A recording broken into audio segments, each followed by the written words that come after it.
Good evening, and I'd like to say welcome back. It's been a long time because I missed you. I hope you missed me. Sorry for, being away so long.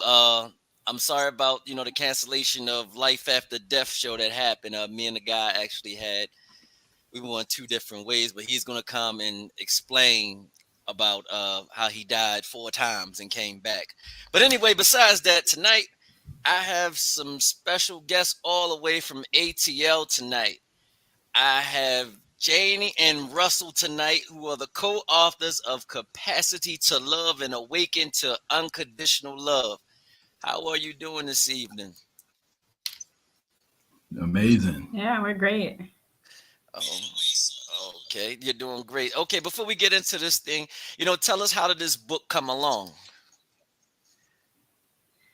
So, it's called An Awakening to Unconditional Love, and that is exactly what the whole book is about. It is our experience of awakening together and going down a path of unconditional divine love. What that is, how we helped heal the polarities of masculine and feminine energy Mhm. and came and blended as one, and how we anchor down that feminine and masculine mother God, father God energy into the earth for a higher mission of raising the consciousness of humanity in the earth. Okay, all right. So I guess since you polarized everything to get this unconditional awakening of love. Before we even start, how did you meet? That's a great question, isn't it? So we had some mutual friends, so we knew of each other from social media. We were part of a group and lived in close proximity and worked out at the same gym, so we would see each other in passing. Attended a function uh, with these mutual friends, sat across from each other. And it was just one of those things. We probably secretly admired each other but never said anything, right? But And we were in two different yeah, parts of life yeah, during that time as exactly. well. And years later our paths crossed again. So Yeah. Okay. So, I, as a big part of my life, had kind of just completely fallen away. So, I was rebuilding my business. I was at a place of full time entrepreneurship, left a full time job. My father passed away, divorce, all of that. So, I was in a complete rebuilding. Okay. And a part of what I do, I'm a nurse practitioner. So, I have a health and weight management clinic here in Atlanta. And Russell, one of his creative passions is cooking.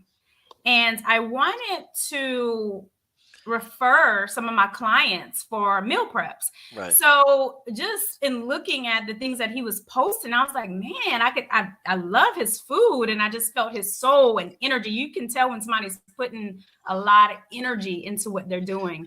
And I said, I want to refer him. So we really initially met on business completely. Okay. But when we did meet, it was definitely an awakening, a spark for sure. I talked to him initially on the phone, and I remember hanging up and was like, "Wow, that was different." And I felt it deeply on a deep soul level. Well, what was that first I mean, I'm not sure if you remember, but what was that first conversation about? That you said you felt it on another Yeah, level. so it was really just, hey, let me know when we can chat. I'm starting up my weight management clinic, and I have some clients that I really would like to refer to you that really need some meal prepping, and Mhm. how can we collaborate? So that was the initial conversation. But his voice on the other line, the frequency, the vibration, the tone of his voice, Okay. how he listened very attentively, it was something that was like, okay, that's interesting. And again, that was it. It was just like, that was different, and hung up the phone. And how many years ago was this? That was in close to 4 years. I want to say it was around 2018. Yeah. Okay, Yeah, somewhere pre-pandemic. around Okay. Yeah. Yep. Okay, so you put into it a business, and then it just kind of just blossomed. So it was just like Rush. You was just like, hey, you want to go out or something like that, or you did something else. No, it wasn't that quite easy. I at the time was dating. I had been divorced a few years prior, and Okay. I was dating at the time. And like she said, like I'm an engineer by trade, but one of the things that I always like to do, I'm an ex-college basketball player as well. So I played all the way up to maybe 5 years or so ago, and just stopped playing because I was able to play that long without an injury. Hmm. And I end up with all this free time. So I'm like, what am I to do with this free time? So I like to cook. So I just dug a little deeper into the culinary aspect of cooking. Okay. And, and so we would meet up to, exchange the meals, Hmm. and conversations would come up. And one day I mentioned that I wasn't going to be able to provide the meals that week because it was my birthday. Okay. And my birthday's on 11/11, so it sparked the conversation that went up into something deeper. And after that, our conversations just kept getting deeper, deeper, deeper, deeper, Hmm. on some things that, it's not normal conversations to talk about, you know, astrological things. Everybody's not into it. Like people who are super religious think that is, woo woo, or they're steered away from it, but yet they have a clock, a calendar, everything else is based upon the Right. same science. But anyway, we just had one of those conversations that started, it just never stopped. Hmm. And here we are 4 years later, it just got deeper and expanded wider, and it grew legs. Yeah. So, Yeah. what does 11/11 mean? Great question. Outside of it being Veterans Day and my birthday. Yeah, outside of So, that, outside of the norm, what does it mean? right. So you see a lot of stuff floating around online. They'll talk about angel numbers, Hmm. but 1111 is probably one of the most popular ones because it's a sign of ascension. It's a Okay. portal, it's a gateway. Right.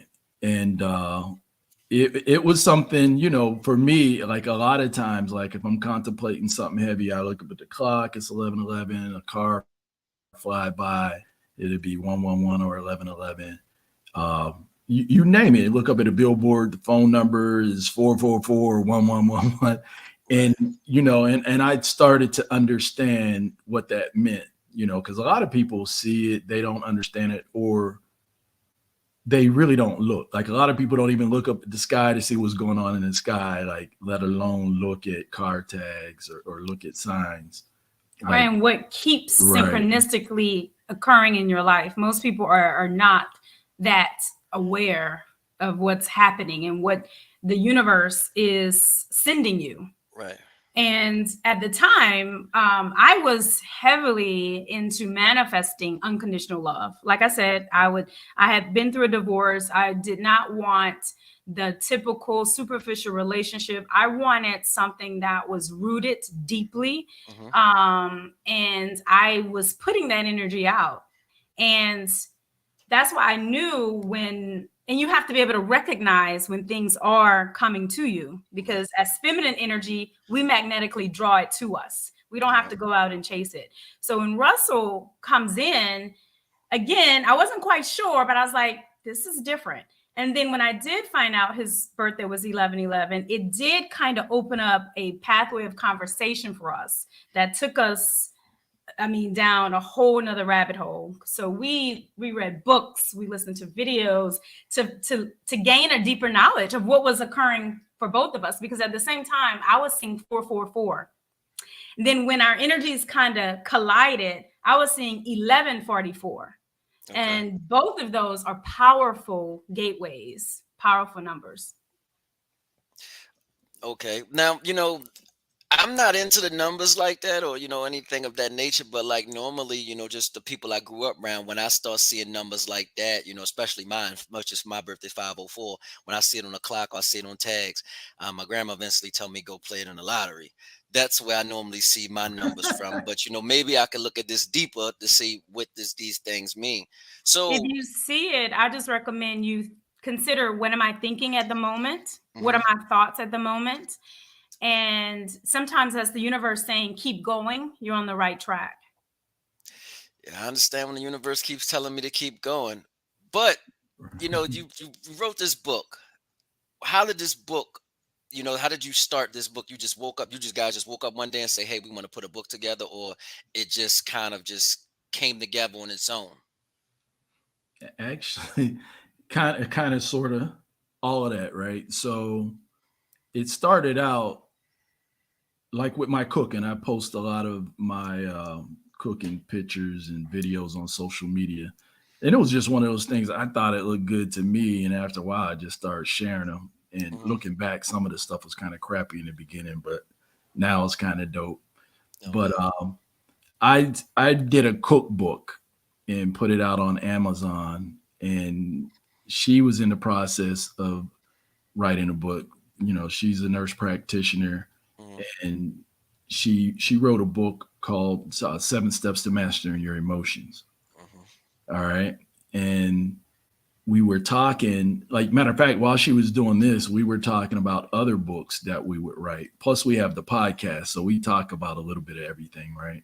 Hmm. So the book kind of manifested itself. So one day we put together like a book cover, put together a table of contents just to have something to build off, like a skeleton, right? Okay. Mhm. And she would just every day just get these downloads where the pen just took over, and it was really beyond her. It was coming through her, Mhm. right?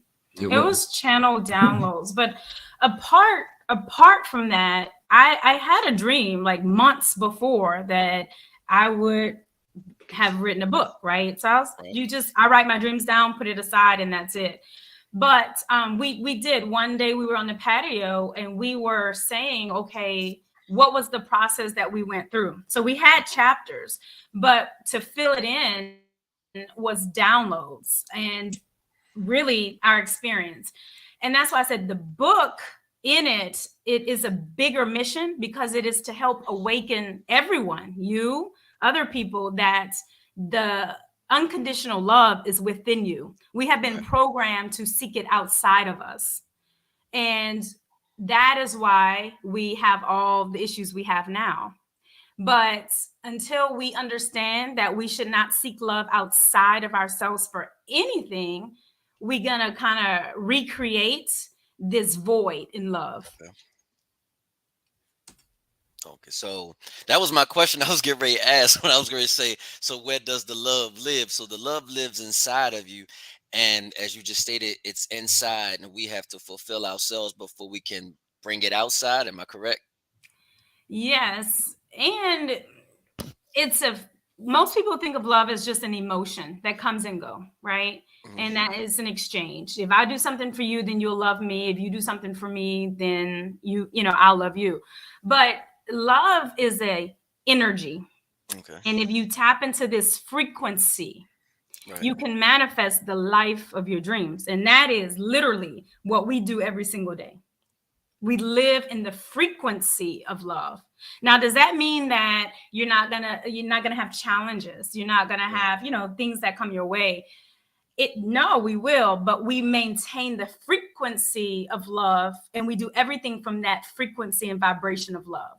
So how do you maintain this frequency? All right. So let's just back up just a little bit so we can make this make sense, right? So most people, you hear most people in religious communities, etc., they're like, God is love, right? Right. All right. So, and she mentioned that love is an energy, right? Hmm. But in the universe, there's only two real emotions, love and fear. Everything we do is either rooted in love or fear. Everything Okay. we do, right? Everything else is just a derivative, like joy, happiness. So you would That's put hate fear. as a Love. derivative? Haters. No, hate. Like, Hate is Hate just is fear. fear. okay. All Hate right. is fear. And we'll expound on that one as well. So Okay. energy in motion is emotion. Emotion is just energy in motion. And energy is that one thing that's never been created nor destroyed. It just moves and changes shape and form. So when we talk about, say, the Most High, or you hear people say the universe, this is where people in religion and spirituality kind of don't see eye to eye, because I don't think the conversation's really been had, right? Okay. Because God's not a he, God's not a she. God is spirit, right? It says worship in spirit and truth. So if that energy, that highest form of energy, that highest vibration is love, that is God, Allah, the Most High, whatever name you give it, that great spirit, right? So that's what we have to seek within ourselves. It's not outside. So it's like the greatest love affair is inside of you. And it's like when you fall in love with self, you know, it starts to act out in the physical world as well as the spiritual. You know, it's like mind, body, soul. You're going to start taking care of the body. You're going to watch what you eat. You're going to work out. You're going to walk. You're going to do all these things to take care of yourself physically. Mentally, you're going to start reading, seeking knowledge, wisdom, understanding. Spiritually, you're going to meditate. You're going to pray. You're going to connect and commune with nature. You're going to do all these things to become a better person, right? Just think of yourself being that dopest aspect of self. Like, just think of you being the greatest person that you could potentially be. Now you become a magnet. That energy is magnetized. People see it, they feel it. They see it in things that you post, things that you say, things that you do. You walk into a room, that energy lights up the whole room. You know what I mean? And that's what draws people to each other. So she was doing that work on herself. I was doing that work on myself. I fell deep in love with me. She was deep in love with her. So it's like when we meet, it's like our souls met. So it's like in the movie Avatar, you know, when they come to greet each other, they said, "I see you." Yeah. And it's like they see deep within, you know, it's like the God in me, meaning my spirit, man, deep down inside, sees and acknowledges the goddess in her. Okay. So what about the one that, I mean, you put out, you know, spirituality right there, but what about the ones that believe in actual science? It's, It's tell her what that means. it's Science, it's just pretty two much the sides same of the thing. same coin. Spirituality is sacred science. Exactly. Okay. Spirituality is just not proven yet. Science is proven spirituality. Okay. Science is just saying, I have proof. Right. Some of us can tap into an intuition, an unseen energy, an unseen realm, and not need the proof. But some people need proof. Right. So, and that's the other thing about aligning the mind with the heart. The mind is a masculine thing. The heart is a feminine thing. The mind is all logic. The heart is all what you feel. Right. I can feel something and not quite know, you know, have proof of it just yet, but I could feel it already. So in this alignment together, masculine and feminine, in unconditional love, we come together in wholeness. Okay. So, and also capacity. Most people can't love to this depth because they have not built the capacity themselves to love themselves to this depth. And you can only love at the depth that you love yourself. So why do you think most people don't come to this depth to loving themselves like you just stated? Great question. In the chapter where we talk about barriers, right? You know, it could be the way somebody was raised. It could be their education. It could be their religious beliefs. It could be, you know, they were molested as a child. So it's like you could only give what you have, right? So you don't go to an apple tree to pick oranges. So if a person doesn't love themselves, how can they love you? They don't have it to give. You know, if they love themselves a little bit, they could love you a little bit. So think about what we're talking about. So one of us go when we meet somebody else and, you know, you're at capacity. Matter of fact, here's a good example right here. this bottle of water is full, right? Mm-hmm. This one's empty. So this is the broken person. Right. This is the person that grew up in a toxic household, molested, Mm-hmm. poor education, poverty, didn't get many hugs. They weren't nurtured, basically. Unhealed. Just Exactly. unhealed wounds. And, They Yeah. weren't nurtured. but they're not capable. They got the capacity, Right. they got the capacity, same capacity as this person potentially, right? This Mm-hmm. person's full. Right. This person, whether, and poverty really doesn't have, uh, it has a little bit to do with it, but not a lot, right? Because we both grew up Well, poor, right? but Poverty's a mindset, right? exactly. Lack is Yes. a mindset. So now these two people meet up. This person's full, right? Mm-hmm. This person could give everything they got. This person can't fill it. Yeah. This person could pour everything they have in here and fill this person's cup up, but this person can't do nothing for them. They can't fill it. Unequal So capacity. you can meet somebody, they're giving you everything they got, but it's not enough. Unequal. But Yeah. it's because they don't have it within themselves to give. So basically, their growth and development were on two different levels. You had the full capacity.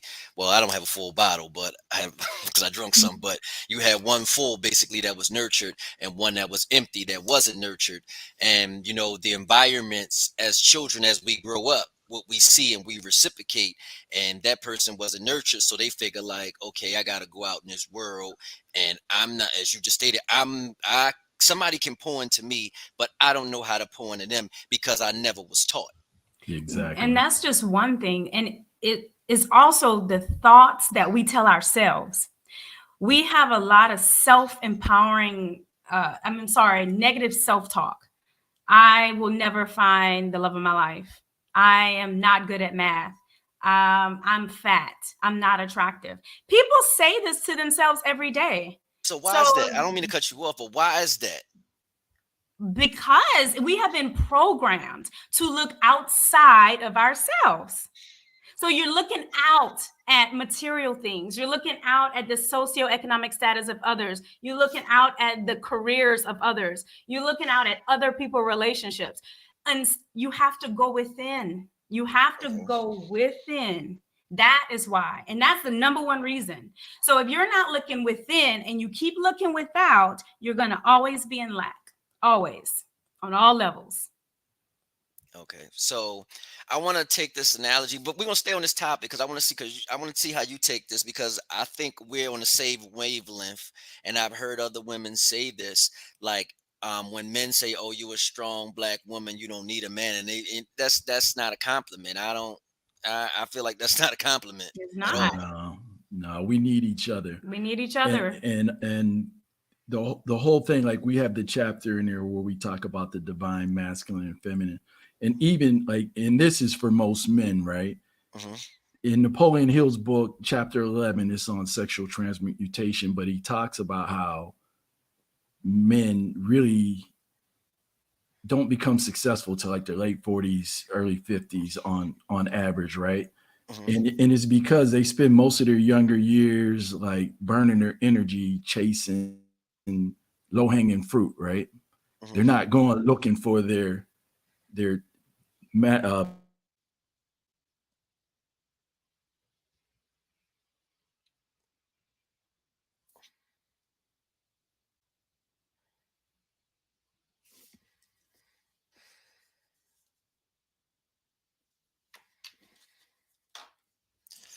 Somebody.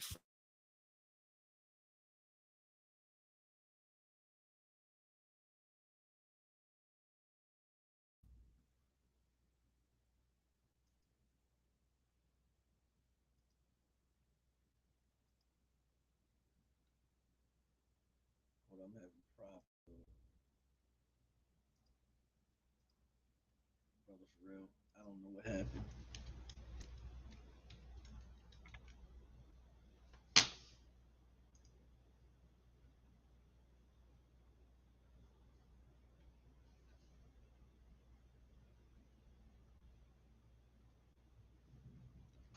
Somebody froze. Hold, keep talking.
Can y'all hear me? I don't know why I can't hear y'all though.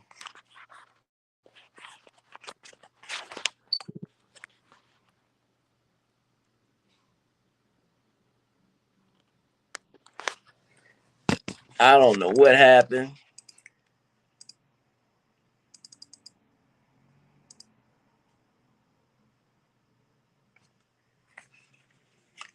Can you hear me?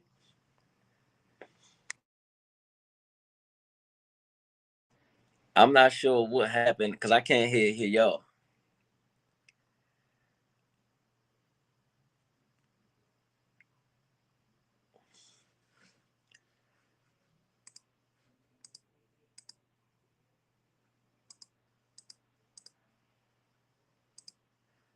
Oh, I don't. Just a bunch of dead spaces.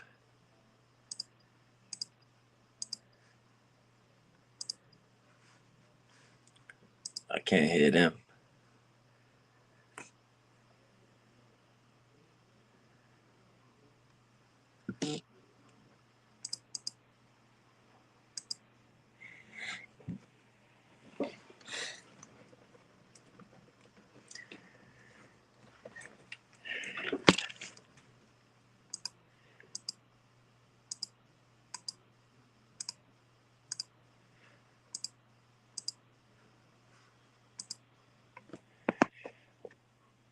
Oh, I'm here.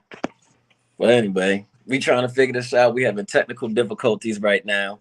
Sometimes, this does happen on Amsterdam Talk, but I'm still here and I'm still with you right now. And I don't even remember where we left off at because I couldn't hear for a second, but I just plugged everything up. And we're gonna see if it comes back. Hold on, let me. That one's on. Can you hear me? I still can't hear them.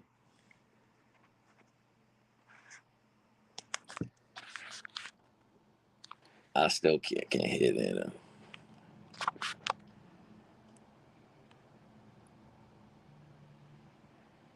I can't hear you.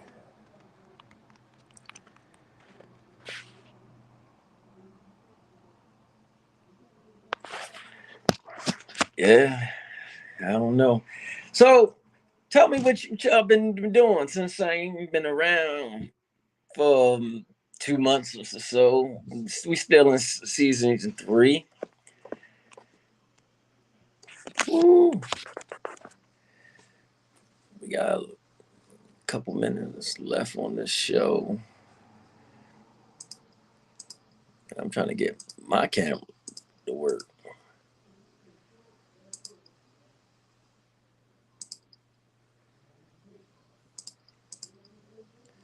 Trying to get my camera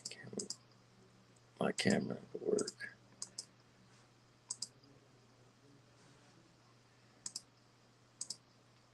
See, my device is not connected.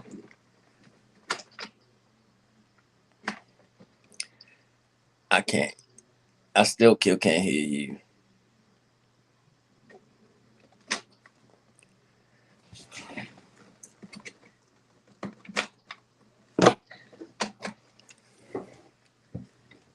I can't hear.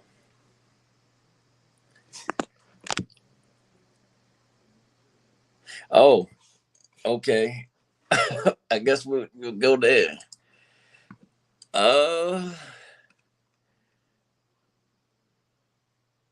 Let me see.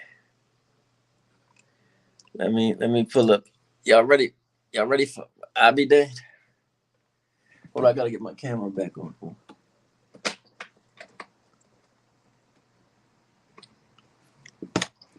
That camera is not even working.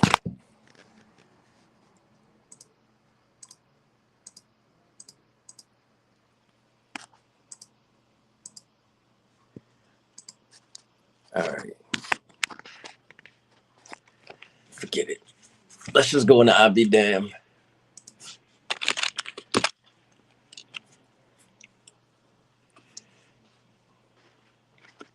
How do I get out of here?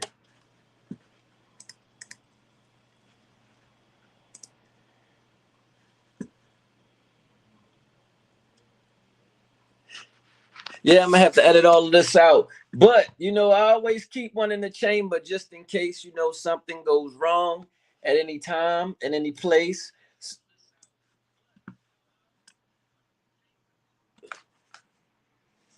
So what we're gonna do is we're gonna go straight into I be damn. So basically, this comes from the neighborhood supermarket, and it says, so I was in a grocery store after a long, stressful day. I apparently caught the eye of the handsome male suitor, but I didn't pay him any attention because I didn't pay him attention because my mind was elsewhere. Even though he could sense that I was a little agitated, he sparked a conversation with me and told me to lighten the mood. It worked. Our brief conversation, his positive energy were enough to take my mind off the crazy day I had. And of course, he got the digits. I'm gonna call him Mr. Grocery Store. Mr. Grocery Store called me a few days later, and we began to have the normal preliminary chat. Where are you from? What do you do? Blah blah blah. He mentioned that he just moved back to the District of Columbia, D.C., after having lived in a small town in the South for work. He told me he was getting his life together, which sounded great until he explained all the things he was lacking, which included a job, a place of his own, a car, and a high school diploma. So I say, what? I immediately become silent because I was trying to take everything in, and then he disclosed even more. Mr. Grocery Store Man revealed that he had spent his time from 18 to 30 as a stripper, and that he had moved down south for a better stripping opportunity. Timeout, flag on the play. Now I'm very familiar with the adult entertainment industry, but who the fuck moves from a major city with thousands upon thousands of millions of horny women to pursue stripping opportunities in a small town? That made absolutely no sense to me. So on top of this dude have nots, no car, no home, no job, no education, this guy also lacked common sense and business savvy. What the fuck? And to make matters worse, he wasn't even supporting himself living down south. He was living off some woman. The one good thing he had going for himself was that he didn't have any children. Of course, Mr. Grocery Store Man tried to clean everything up to make himself more marketable by mentioning that he was getting his GED, newly saved and growing in his walk with God, which is wonderful, by the way. He even invited me to his baptismal, but I was completely turned off and had zero desire to pursue anything further with him. I'm not into kicking it with a guy when he's down or anything to extent. I just don't think it's a good idea to bring someone new into your life when you're completely rock bottom. I wish Mr. Grocery Store Man all the best. I just wish him all the best. And any words of wisdom or crazy things need to be said, I be damn. So that's the story with Mr. Grocery Man. So I'm not really sure.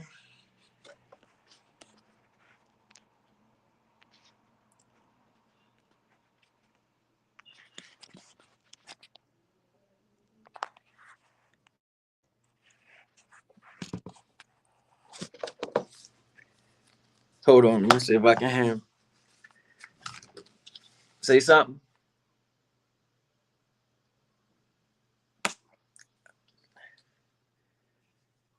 Nope.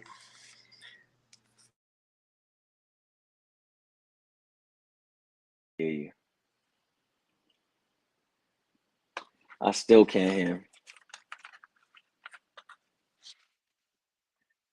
I can't hear you. So, uh, yeah. So what we're gonna do is this: we're going to talk to them and see if we can't get them back on Tuesday. See if we can't get them back on Tuesday and go from there and start this conversation back over. So remember, same time, same place, but Tuesday at 8 o'clock. I'll see you then Tuesday. Next week, we're going to have them again. And we also got shit. I wasn't even. And we're gonna go over them on Tuesday, and then on Wednesday, our normal time, we're gonna talk about toxic relationships.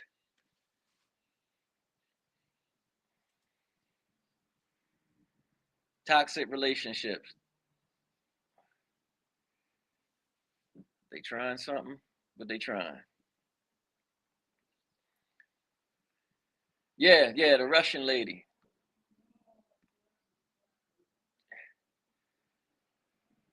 Yeah, the Russian lady will be here.